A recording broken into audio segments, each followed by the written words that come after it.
2025 अब दुनिया में एक मल्टीपोलर पावर समीकरण है। हम कोई ऐसी 50 दिन की डेडलाइन हमको एक्सेप्टेबल नहीं है। जब तक हमारे एम और अचीव नहीं होते ऑब्जेक्टिव, साहब ये लड़ाई जारी रहेगी। 60% डोनेत्स्क प्रोविंस का रूस ने कैप्चर कर लिया है। अब भीषण लड़ाई है आखिरी 40% के लिए। ये क्या वजूहात है साहब? ये थाईलैंड और कंबोडिया के बीच में इस तरह युद्ध इरप्ट हो जाना। थाईलैंड कंबोडिया युद्ध, क्या हमारी दुनिया तृतीय विश्व युद्ध, थर्ड वर्ल्ड वॉर की ओर अग्रसर हो रही है? मेरे बहुत सारे मित्र मुझे कहते हैं कि वर्ल्ड वॉर 1 वर्ल्ड वॉर 2 में कॉलोनियलिज्म था, इसलिए पूरी दुनिया युद्ध में इन्वॉल्व हो गई थी। देखिए, history does not repeat itself but it certainly rhymes. Exact वही चीज नहीं होगी, बिकॉज क्वाइट ऑब्वियस इंटरनेशनल समीकरण बदली हो गए हैं। कॉलोनियलिज्म खलास हुए 100 वर्ष हो गए हैं तकरीबन। But the point is that आप देखिए, there are patterns that persist, और जब भी वो पैटर्न आता है दुनिया बड़े भीषण स्केल, बड़े पैमाने पे युद्ध देखती है। World war 1 there was a multipolar power equation. World War 2 multipolar power equation. 2025 अब दुनिया में एक मल्टीपोलर पावर समीकरण है। America, Russia, China, India, EU, European union, Japan इत्यादि कितनी सारी ग्रेट पावर्स हैं। कोई यूनिपोलर पावर इक्वेशन खत्म हो चुकी है, मल्टीपोलर पावर इक्वेशन है, इसलिए पुश पुल चलता रहेगा।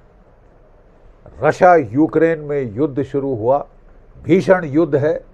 3.5 साल हो गए हैं, खत्म होने का नाम तो दरकनार साहब। ये युद्ध और भीषण होता जा रहा है, इसका अंत हमें दिखाई नहीं दे रहा।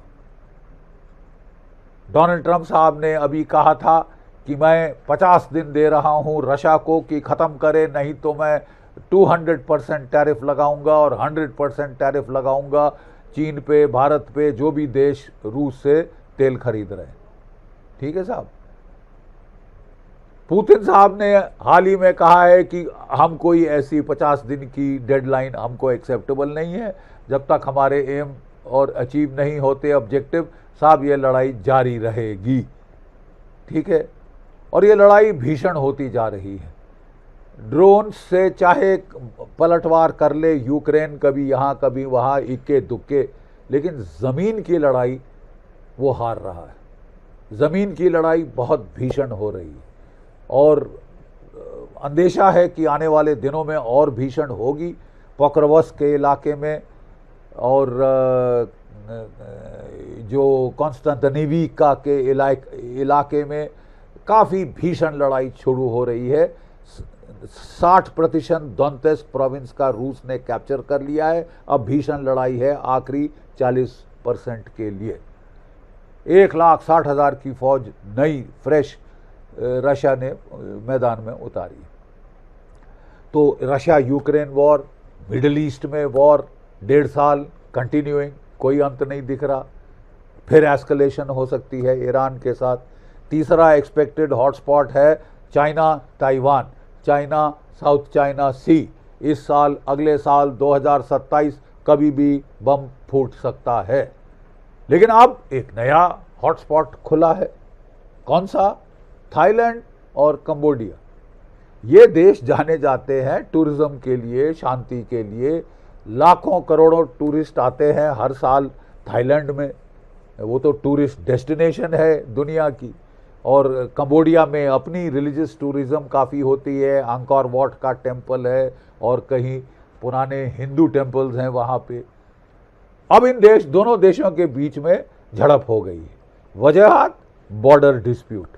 वजूहात 1000 साल पुराना शिव मंदिर, जिसे थाईलैंड भी और कंबोडिया भी क्लेम करता है।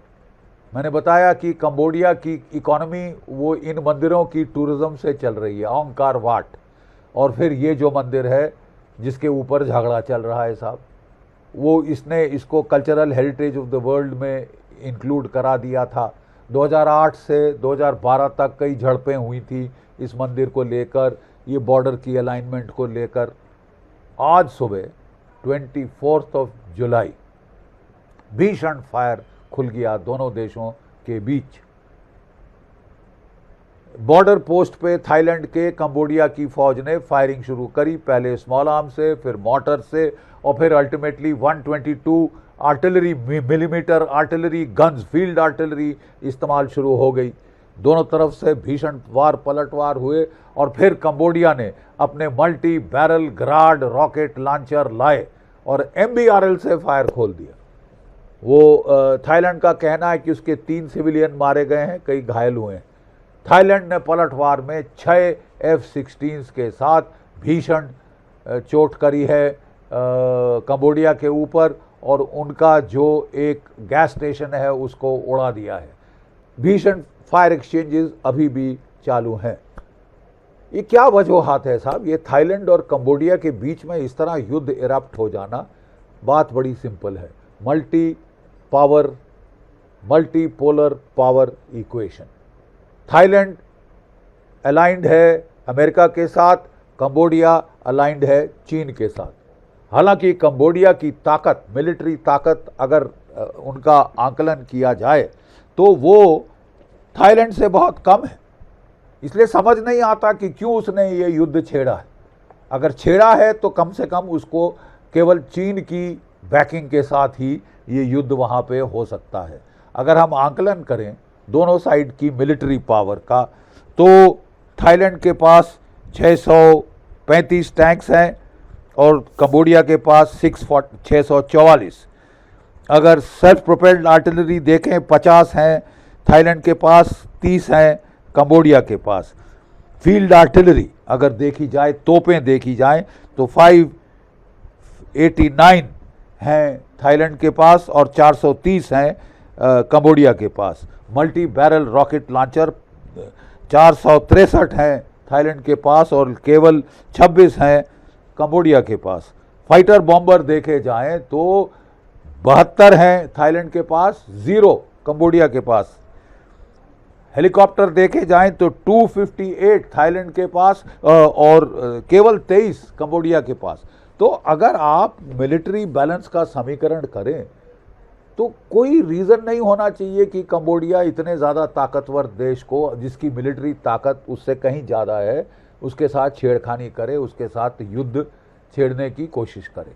खैबर रूज के टाइम में वहाँ पे बहुत एक ज़ेनोफोबिक रिजीम हुआ करता था, पागल। उसने तो वियतनाम के साथ युद्ध छेड़ दिया था, लेकिन तब से वहाँ की रियाया सरकार बदल गई है, नॉर्मल सरकार आई है। तो मेरे तो ये लग रहा है साहब ये प्रॉक्सी वॉर है between United states and China, influence के लिए साउथ ईस्ट एशिया के अंदर। दोनों अपने अपने मोहरों को लड़ा रहे हैं, लड़ा के अपने हथियार बेचेंगे और अपना इन्फ्लुएंस बढ़ाने की कोशिश करेंगे। ये एक प्रॉक्सी वॉर और शुरू हो गई है दुनिया के अंदर। जहां हम बात कर रहे थे कि ये युग शांति का है, यहाँ तो साहब तबाही ही तबाही का मंजर चारों ओर दिख रहा है। ऑपरेशन सिंदूर भी पॉज पे है, हॉल्ट पे है। हमें हैरानी नहीं होनी चाहिए कि अगर फिर से कहीं आने वाले महीनों में एस्केलेशन हो जाए। जय भारत, जय हिंद।